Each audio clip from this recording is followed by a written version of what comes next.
Joining us now are success coaches Tiff and Kate.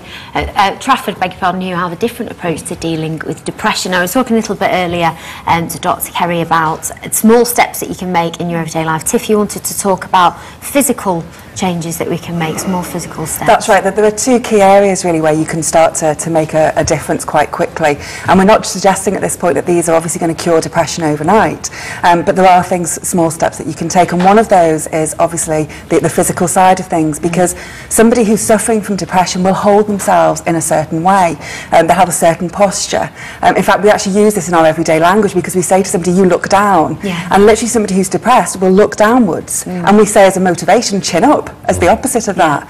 So one of the things you can start to do to really sort of alter the way you're experiencing life is just to think about how you hold yourself, your posture, making sure that you sit upright, and also think about your breathing, because people who are suffering from depression will tend to breathe quite shallow and quite short breaths. Again, if you can breathe more deeply, if you can really sort of like breathe much further down, then again it's going to alter your physiology and the whole way that you're experiencing life.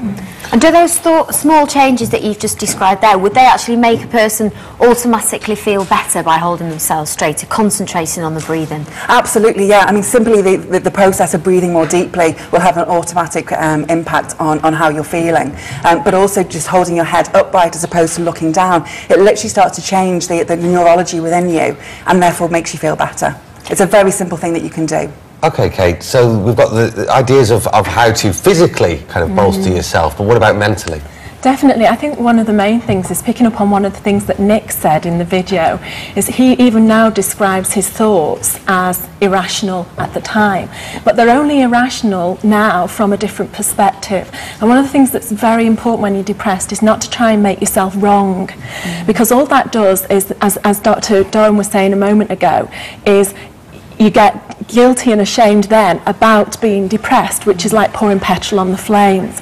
And if you're sitting here and you're thinking thoughts that leave you feeling anxious or depressed, thinking I should be happy is a million miles away. It's just too big a jump. So one of the things that it's really good to do is to take small steps, not only in terms of goals, but in terms of your feelings.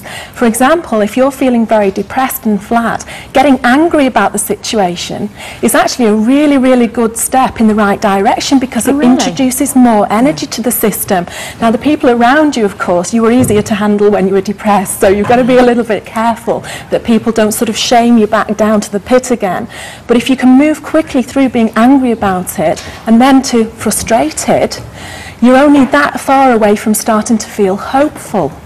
Once you're in hopeful, you're very much in the vicinity of feeling contented and so on. So it's about making small steps and recognising that you've got to cut yourself some slack and be kind to yourself, because if you are, you'll move through the whole experience much more quickly. Well, ladies, stay put. So we're going to continue our conversation after the break, and in a couple of minutes we'll also be speaking to Dr. Binaj Nair, looking at health stories that have been hitting the headlines this week. We'll see you shortly.